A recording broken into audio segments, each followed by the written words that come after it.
ابن عبد اللہ ان عبادة بن صامت وكان شهيد بدرا وهو أحد النقباء ليلة العقبة أن رسول الله صلى الله تعالى عليه وسلم قال وحوله إصابة من أصحابه بايعوني على ألا تشركوا بالله شيئا ولا تسرقوا ولا تزنوا ولا تقتلوا أولادكم ولا تأتوا ببهتان تفترونه بين أيديكم وأرجلكم ولا تعصوا في معروف فمن وفى منكم فأجره على الله ومن أصاب من ذلك شيئا فعوقب في الدنيا فهو كفارة الله ومن أصاب من ذلك شيئا ثم ستره الله فهو إلى الله إن شاء عفا عنه وإن شاء عاقبه فبايعناه على ذلك۔ درود پاک محبت کے ساتھ پڑھ لیجیے اللہم صلی علی سیدنا مولانا مأوانا ملجانا محمد وعلی آلہ وصحبہ وبارک وسلم۔ صلاۃ و سلام علیک یا سیدی یا رسول اللہ صلی اللہ تعالی علیہ وعلی آلہ وسلم۔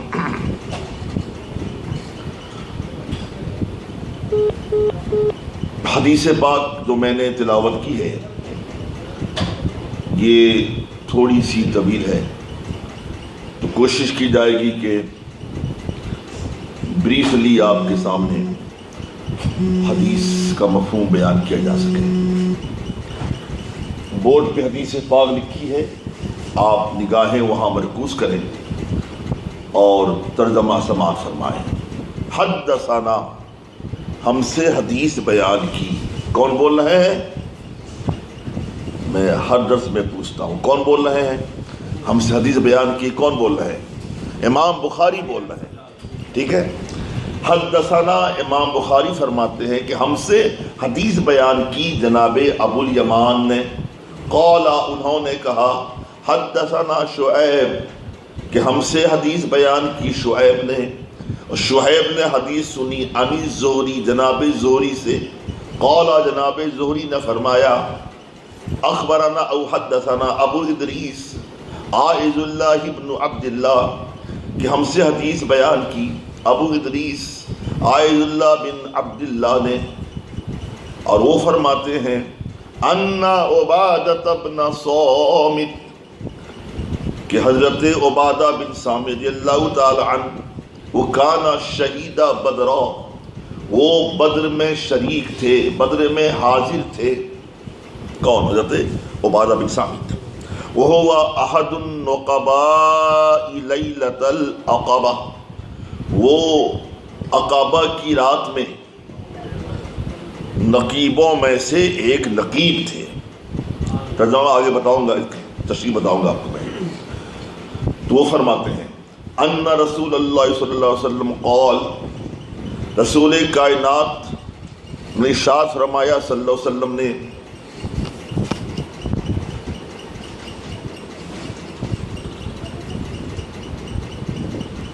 کیا ارشاد فرمایا؟ وَحَوْلَهُ إِصَابَةٌ مِّنْ أَصْحَابِي، آپ نے ایسے وقت میں ارشاد فرمایا، حَوْلَهُ، آپ کے ارد گرد صحابہ کرام کا اصابہ، یعنی صحابہ کرام کی جماعت وہاں جلوہ تراز تھی۔ کیا فرمایا؟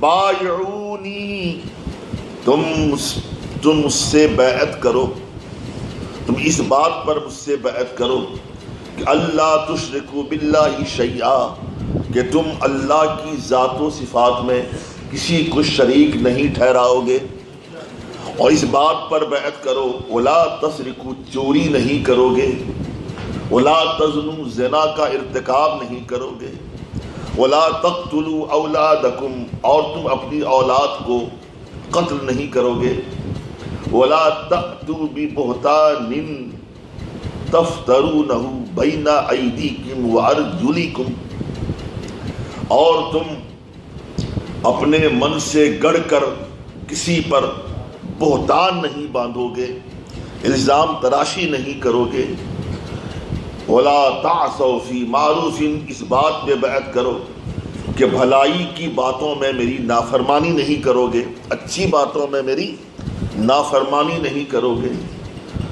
فمن وفا منکم، تم میں سے جو بھی ان باتوں پہ عمل کرے اور میرے احکام کی تعمیل کرے اور کی ہوئی بیعت یعنی وعدہ ہی ہوتا ہے نا، وعدے کو پورا کرے، فاجرہ علی اللہ، اس کا اجر خداوند قدوس کے ذمہ کرم پر ہے۔ ومن اصاب من ذلک شیئا، اب جو ان میں سے کسی بھی گناہ کا ارتکاب کر لے، فعوقب فی الدنیا، تو اسے سزا دی جائے دنیا میں، فہو کفارۃ اللہ، یہ دنیاوی سزا اس کے گناہ کا کفارہ بن جائے گی۔ ومن اصاب من ذلک شیئا، ان میں سے جو کوئی گناہ کرے، کسی گناہ کا ارتکاب کر لے، ثم سترہ اللہ، پھر اللہ اسے گناہ کو چھپا دے، دنیا والے جان نہ سکیں، تو میرے آقا فرماتے ہیں فَهُوَ إِلَى اللَّهِ، تو پھر اللہ کی طرف ہے۔ إِن شَاءَ عَفَا عَنْهُ، اگر اللہ چاہے تو اسے معاف کر دے، وَإِن شَاءَ عَاقَبَهُ، اور اگر چاہے تو اسے سزا دے، عذاب دے۔ فَبَايَعْنَاهُ عَلَى ذَلِكَ، حضرت عبادہ بن صامت فرماتے ہم نے ان باتوں پر سرکار کی بیعت کر لی۔ یہ بہت لمبی حدیث آپ نے سنی ہے، میری کوشش رہے گی کہ بڑی آسانی کے ساتھ بریفلی میں پیش کر سکوں۔ پہلے آپ سمجھیں اس میں سے مین راوی کون ہے؟ حضرت عبادہ بن صامت ہے، جو آخر میں نام آتا ہے نا راویوں کے، وہ ہوتے ہیں مین راوی۔ تو جناب حضرت عبادہ بن صامت، سنیے رضی اللہ تعالی عنہ نے کیا فرمایا۔ ان کے بارے میں کہہ رہے ہیں کہ وہ کانا شہیدہ بدرہ، حضرت عبادہ بن صامت یہ بدر میں شریک تھے، بدر میں حاضر تھے۔ شہیدہ، اسی سے شہید بھی آتا ہے۔ اب شہیدہ کا ایک معنی ہے حاضر ہونا، شریک ہونا، حاضر ہونا۔ آپ جنازے کی دعا کیا پڑھتے ہیں؟ وہاں لفظ آتا ہے وہ شاہدینا و غائبینا، یا اللہ مغفرت فرما، اللہم فی الحینا میتنا شاہدنا غائبنا صغیرنا کبیرنا، یا اللہ مغفرت فرما جو ہم میں سے زندہ ہیں، دنیا سے جا چکے، وشاہدینا جو حاضر ہیں، وغائبینا جو غائب ہیں۔ معلوم ہوا کہ شاہد حاضر کے معنی میں آتا ہے، اور یہاں بھی وہی بات ہے۔ جناب عبادہ بن صامت کانا شہیدہ بدرہ، وہ بدر میں حاضر تھے، یہ نہیں شہادت پائی، حاضر تھے۔ جب شہیدہ کا معنی حاضر کے ہے، ایک بہت بڑا مسئلہ حل ہو گیا۔ یہ جو نام نہاد کلمہ گو کہتے ہیں، معاذ اللہ ثم معاذ اللہ یعوذ باللہ، نبی پاک صلی اللہ علیہ وسلم حاضر نہیں ہے۔ تو قرآن نے کیا کہا؟ بسم اللہ الرحمن الرحیم، انا ارسلناک شاہدا ومبشرا ونذیرا، اے محبوب ہم نے آپ کو شاہد بنا کر بھیجا۔ اب شاہد کا معنی کیا ہے؟ حاضر، حاضر۔ تو معلوم کیا ہوا؟ میرے نبی حاضر و ناظر ہے، ٹھیک ہے۔ اس حدیث سے لفظ شہیدہ سے بھی ثابت ہوا اور قرآنی آیت سے بھی۔ حضرت عبادہ بن صامت رضی اللہ تعالی عنہ یہ بدر میں حاضر تھے، ٹھیک ہے جی۔ اور وہ ہوا احد النقباء، نقباء یہ نقیب کی جمع ہے، اور نقیب کا معنی کیا ہوتا؟ سردار، نگہبان، ذمہ دار۔ تو فرماتے ہیں کہ لیلۃ العقبہ، بیعت عقبہ ہوئی تھی نا، بیعت رضوان تو آپ جانتے ہی ہیں، اور اس بیعت عقبہ اولیٰ بھی ہے، بیعت عقبہ ثانیہ بھی ہے۔ ابھی میں اس کی تفصیل بیان انشاءاللہ کروں گا۔ نقبہ نقیب کی جمع ہے، حکیم کی جمع حکامہ، علیم کی جمع علماء۔ ایسی نقیب کی جمع نقبا. حضرت عبادہ بن صامت رضی اللہ تعالی عنہ یہ جناب علی لیلۃ العقبہ میں جو نقابہ بنائے گئے تھے، سردار بنائے گئے تھے، ذمہ دار بنائے گئے تھے، ان میں سے آپ بھی ہیں. عقبہ کا معنی ہوتا ہے پہاڑ کی گھاٹی. پہاڑ کی گھاٹی. اور آپ حج کرنے جاتے ہو، جب کنکری ماننے جاتے ہو، جس کو جمار کہتے ہیں، رمی جمار، تو وہاں پر ہم لوگ اپنی زبان میں بولتے ہیں چھوٹا شیطان، منجلا شیطان، بڑا شیطان. تو عربی میں کہتے ہیں اس کو جمرہ عقبہ، ہے نا. تو یہ اسی گھاٹی کے بالکل قریب میں ہے بڑا شیطان، جہاں پر یہ بیعت ہوئی تھی. سرکار نے بیعت لی تھی صحابہ کرام سے، مدینے والوں سے. ٹھیک ہے جی. اور بدر کی مختصر تاریخ یہ ہے، مکہ شریف مدینہ شریف سے 80 میل کی دوری پر واقع ہے. اور بدر میں ایام جاہلیت میں سالانہ میلہ لگا کرتا تھا. لوگ آتے تھے مختلف علاقوں سے، وہاں جمع ہوتے تھے. وہاں ایک بندہ تھا، اس کا نام تھا بدر. اس نے میلے میں آنے والوں کے لیے ایک کنواں کھدوایا تھا. اب اسی کے نام سے علاقے کا نام بدر پڑ گیا، جہاں پر اسلام و کفر کے مابین پہلی اور انوکھی جنگ بدر واقع ہوئی، جس میں مسلمانوں رب کائنات نے شاندار فتح سے نوازا. تو یہ جہاں بڑا شیطان ہے، اسی کے متصل وہ جگہ تھی، عقبہ گھاٹی تھی، جہاں میرے آقا صلی اللہ علیہ وسلم نے مدینے کے صحابہ کرام سے بیعت کی. مختصر تاریخ یہ ہے کہ حج کے ایام میں میرے آقا صلی اللہ علیہ وسلم تشریف لے جاتے اور آپ توحید کی دعوت دیا کرتے تھے. تو 10ویں ہجری میں سرکار صلی اللہ علیہ وسلم نے 6 مدینے والوں کے سامنے ارشاد و تبلیغ فرمایا. وہ 6 مدینے والے مکہ شریف حج کے ایام میں اس نیت سے آئے تھے کہ مکے والوں سے ہم گفتگو کر لیں، کچھ مال وال دے کر راضی کر لیں، تاکہ وہ ہمیں اپنا حلیف بنا لیں. اس نیت سے آئے تھے. تو میرے آقا صلی اللہ علیہ وسلم نے ان 6 اشخاص کے سامنے آپ نے توحید کے سلسلے میں بتایا، ایک خدا کی عبادت کرو، مجھے اللہ کا رسول جانو، بتوں کی عبادت نہیں کی جا سکتی، یہ شرک ہے، وغیرہ وغیرہ وغیرہ. تو ان 6 مدینے والے اشخاص فوراً سرکار صلی اللہ علیہ وسلم پر ایمان لے آئے. فوراً اس لیے ایمان لے آئے، انہوں نے یہودیوں سے سن رکھا تھا نبی آخر الزماں تشریف لانے والے ہیں. یہودی ان کو بولتے تھے کہ نبی آخر الزماں آئیں گے، ہم سب سے پہلے ان پہ ایمان لائیں گے، ایمان لانے کے بعد ہم تم تمام مشرکوں کو مدینے سے باہر نکال دیں گے، یا نیست و نابود کر دیں گے. ان 6 مدینے والوں نے سوچا ایسا نہ ہو کہ ہم سے پہلے نبی آخر الزماں پر یہودی ایمان لے آئے، چلو ہم پہلے ایمان لے آتے ہیں، ہم سبقت کر لیتے ہیں. وہ 6 اشخاص فوراً نبی پاک صلی اللہ علیہ وسلم پر ایمان لے آئے، مشرف با اسلام ہو گئے بحمدہ تعالیٰ.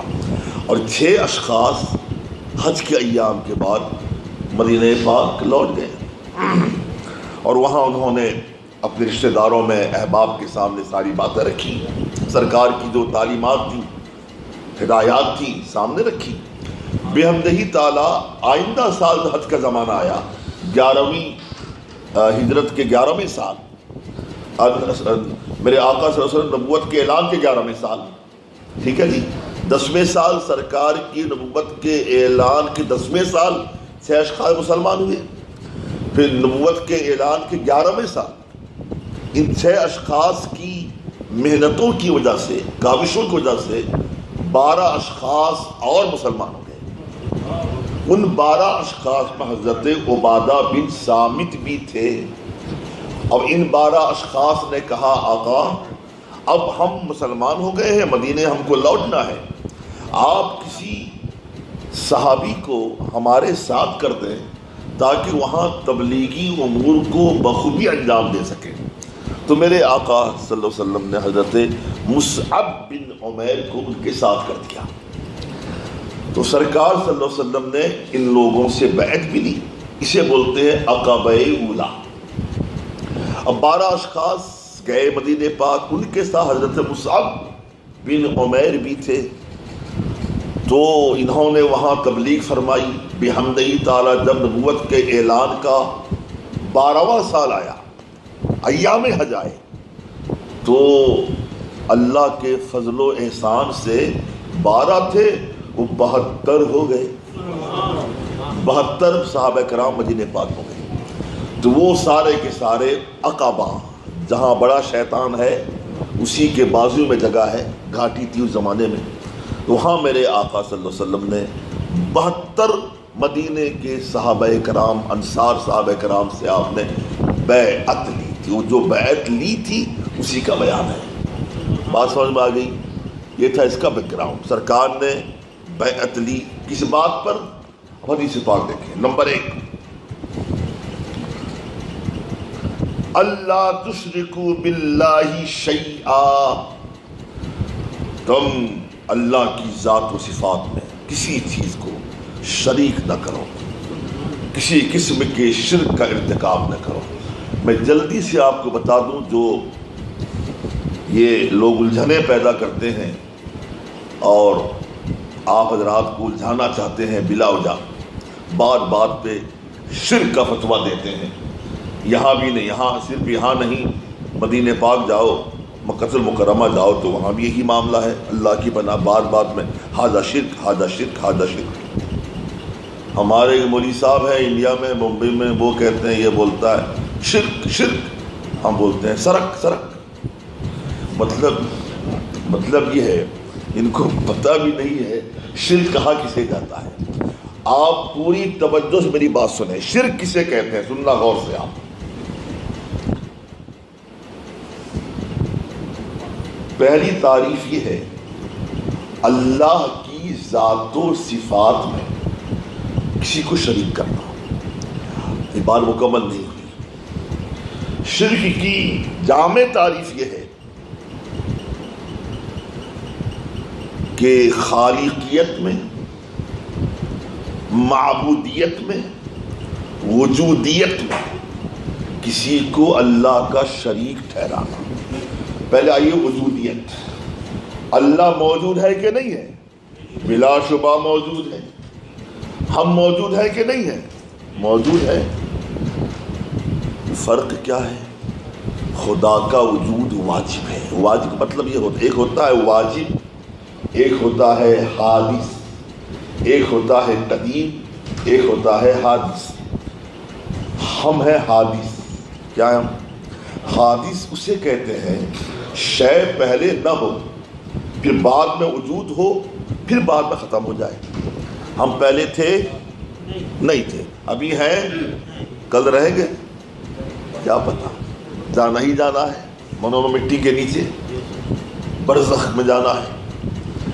اسے حادث کہتے ہیں. تو خداوند قدوس کی جتنی مخلوقات ہیں وہ ساری کی ساری کیا ہے؟ حادث ہے. صرف خدا کی ذات واجب ہے اس معنی پر کہ نہ اس کے لیے آغاز ہے، نہ بگننگ ہے، نہ اینڈ ہے. ایسا نہیں کہ معاذ اللہ خدا پہلے نہیں تھا بعد میں ہوا، اور ایسا بھی نہیں کہ بعد میں خدا نہیں رہے گا. اس لیے اردو میں پہلی کتابوں میں ہم نے پڑھا، آپ نہیں پڑھا ہوگا، بڑا جس نے بھی لکھا بڑا پیارا لکھا، سمجھا دیا خدا کی وجود کو. خدا وہ ہے، خدا کی ذات وہ ہے جو ہمیشہ سے تھی، ہمیشہ سے ہے، ہمیشہ رہے گی، ہے نا. خدا کی ذات ہمیشہ سے تھی، ہمیشہ سے ہمیشہ رہے گی. اسی کا نام ہے واجب یا قدیم یا ازلی یا ابدی. ہم موٹے الفاظ میں کہتے ہیں خدا کی ذات ازلی ہے، ابدی ہے، قدیم ہے، واجب ہے. لوگ کہتے ہیں کیا بول رہے ہیں؟ تو ترجمہ اس کا یہ ہے، آسان طریقہ، کہ خدا کی ذات ہمیشہ سے تھی، ہمیشہ سے ہے، ہمیشہ رہے گی. ایسی ذات کسی کی ہے؟ نہیں ہے. صرف خدا واجب ہے. اب کسی مخلوق کو اگر آپ واجب مان لو اس سینس پر قدیم مان لو، ہے نا، ازلی ابدی مان لو، تو کیا ہو جائے گا؟ یہ ہے شرک فی الوجود، ہے نا۔ اور دوسرا ہے خالقیت میں شریک ماننا۔ آپ جو بھی دنیا کوئی بھی چیز بنا لیں،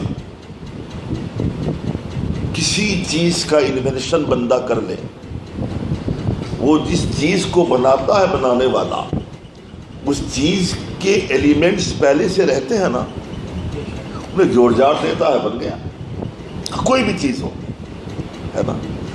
تو اسے ہم خالق نہیں کہیں گے، موجد کہیں گے، انوینٹر کہیں گے، ایجاد کرنے والا بولیں گے، بنانے والا بولیں گے، خالق نہیں کہیں گے۔ خالق وہ ہے جو نیستی سے ہستی میں لے آئے، ہے نا۔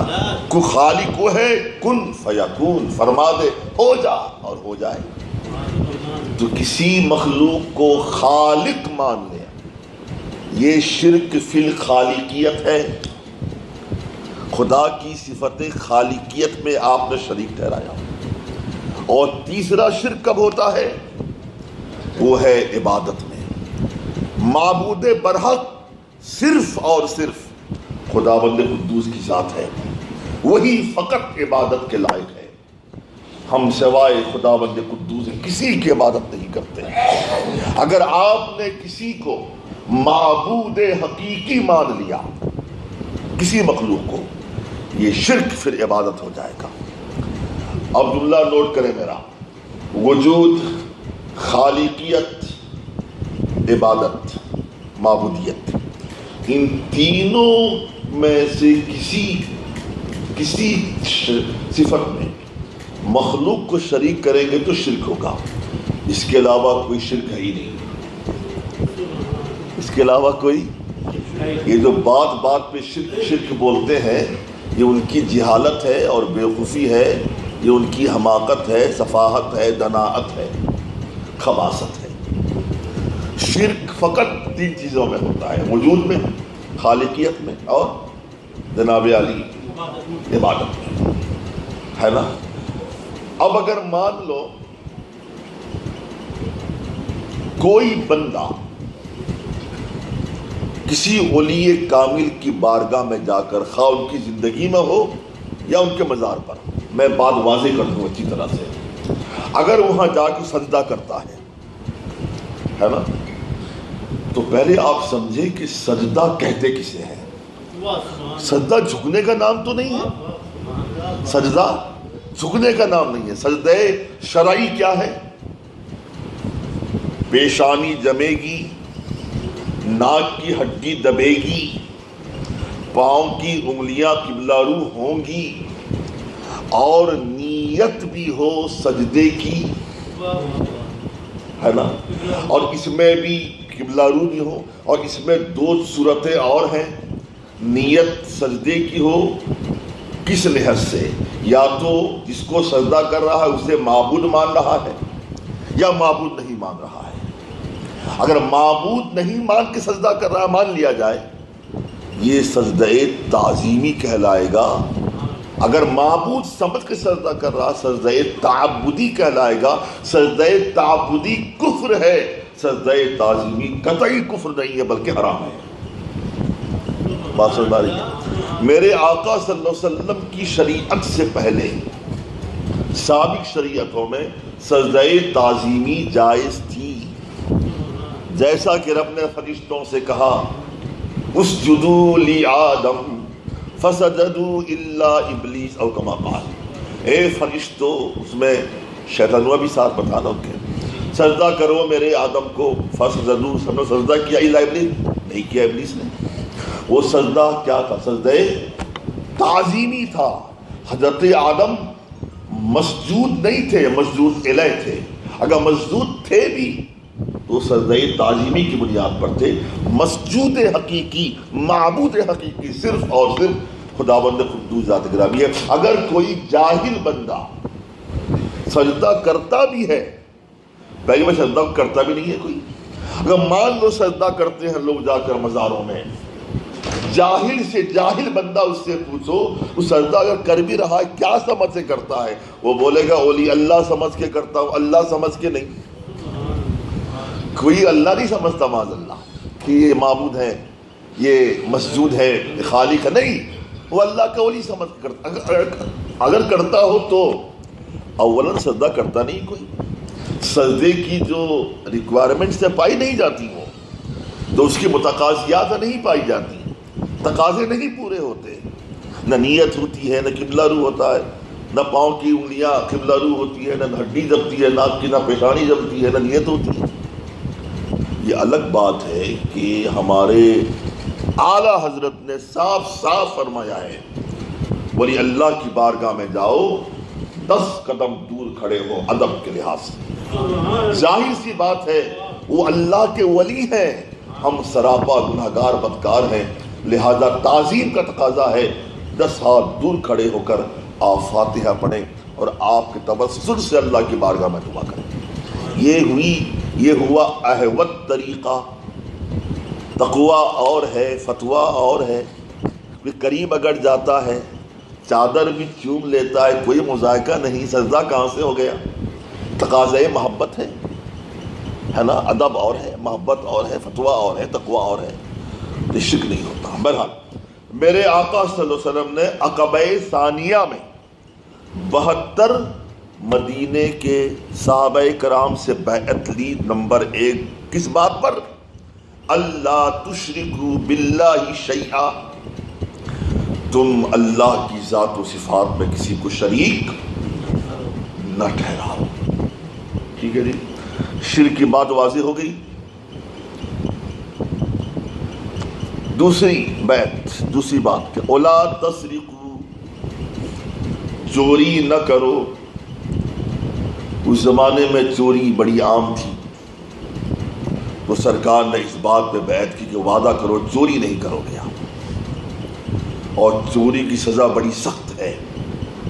پہلی بار بندہ چوری کرے دایاں ہاتھ کاٹ دیا جائے، دوبارہ کرے بایاں ہاتھ کاٹ دیا جائے، تیسری بار کرے دایاں پاؤں کاٹ دیا جائے، چوتھی بار کرے بایاں پاؤں کاٹ دیا جائے، پانچویں بار کرے قتل کر دیا جائے۔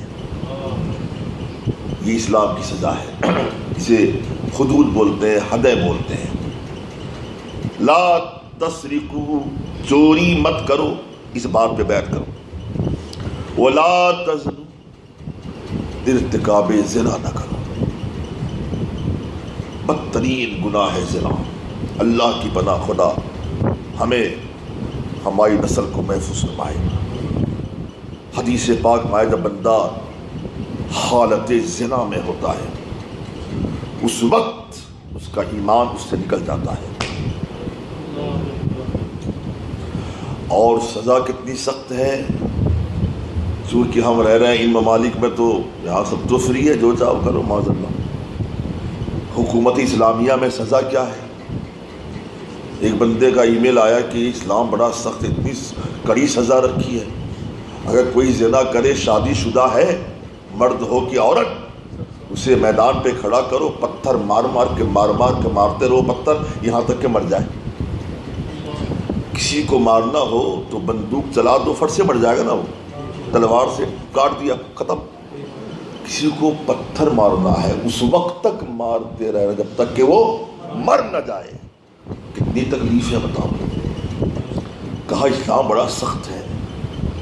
اسلام پہ اعتراض کرنے والے کبھی غور تو کیا ہوتا تیرا جرم کتنا سخت ہے؟ جیسا جرم ہوتا ہے سزا ایسی ہوتی ہے نا۔ اگر تب بھی نہ سمجھ میں آئے، اللہ کے بندو یہ نہ کہو معاذ اللہ یہ اسلام کا قانون خلاف عقل ہے، ہم کیا، ہماری عقل کیا، یوں کہو کہ بالائے عقل ہے نا۔ اور اگر کنوارا ہے یا کنواری ہے، بیچلر ہے، زنا کرے یا کر لے مرد یا عورت، تو 100 کوڑے مارے جائیں، زندہ رہے یا مر جائے۔ میں ایک بہت ہی اہم واقعہ پیش کرنے جا رہا ہوں۔ بلا شبہ میرے آقا صلی اللہ علیہ وسلم ہدایات کی روشنی ایسی پھیلی، وہ عرب والے جو گناہوں کے سخت مرتکب تھے، بدترین گناہ کے عادی تھے، وہ سارے کے سارے تائب ہو گئے، سرکار کے صحابہ بن گئے۔ اگر کبھی کسی صحابی یا صحابیہ سے، میں بڑا جملہ محتاط بول رہا ہوں، غور سنیے گا، اگر کسی صحابی یا صحابیہ سے فطرت انسانی کے مطابق اگر گناہ صادر ہو گیا تو وہ چھپاتے نہیں تھے، سیدھے سرکار کی بارگاہ میں آتے، اقبال جرم کرتے، آقا ہمیں پاک کر دو۔ ایک حدیث باب واقعہ آتا ہے، حضرت ماعز، ان کا نام ہے، صحابی رسول کا، میم الف عین ز، ماعز، حضرت ماعز صحابی رسول تھے۔ فطرت انسانی کا تقاضا، آپ سے زنا سرزد ہو گیا، روتے ہوئے بلکتے ہوئے سیدھے سرکار کی بارگاہ میں آئے اور کیا فرمایا؟ جملے سنے، یا رسول اللہ قد ہلکت، یا رسول اللہ قد ہلکت، آقا میں ہلاک ہو گیا، ہلاک ہو گیا، ہلاک ہو گیا، آپ مجھے پاک فرما دیں۔ کہا ماعز ہوا کیا؟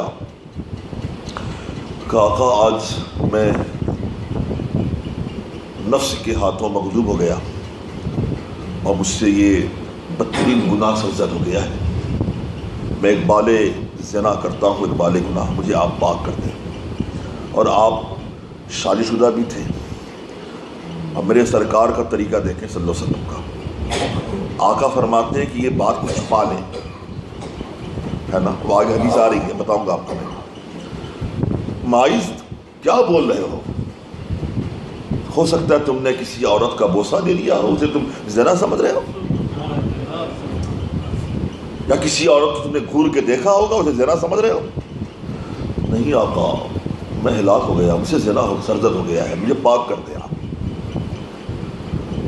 تو پھر میرے آقا صلی اللہ علیہ وسلم نے حکم دیا، ماعز کو میدان پہ لے جاؤ، اتنا سنسار کرو اس کی روح پرواز کر جائے۔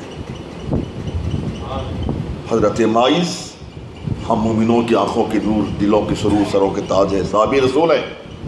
ہر صحابی جنتی میں نہیں کہتا، میرا خدا فرماتا ہے کُلًّا وعد اللہ الحسنى، رب نے ہر صحابی جنت کا وعدہ فرمایا ہے۔ حضرت ماعز، تاریخ حدیث کہتی ہے کہ حضرت ماعز نے اس جگہ ارتکاب گناہ کیا جہاں کوئی تیسرا تھا ہی نہیں، عورت تھی، آپ تھے، بس چاہتے چھپا لیتے نا، اور جانتے بھی تھے شادی شدہ ہوں، سنسار کیا جاؤں گا، لیکن آپ نے گناہ چھپایا نہیں، سیدھے آگے چھپا لیتے، کوئی نہیں جانتا، ہے نا، لیکن آپ کو معلوم تھا یہاں تو چھپا لوں گا، کل میدان حشر میں کیا حال ہوگا۔ یہ جو بیٹھے ہوئے ہیں، ایک ایک چیز ایک ایک حرکت دکھ رہے ہیں ہماری۔ تو حضرت ماعز کو میدان پہ لایا گیا، عبرتناک واقعہ ہے، حکم رسول ہوا۔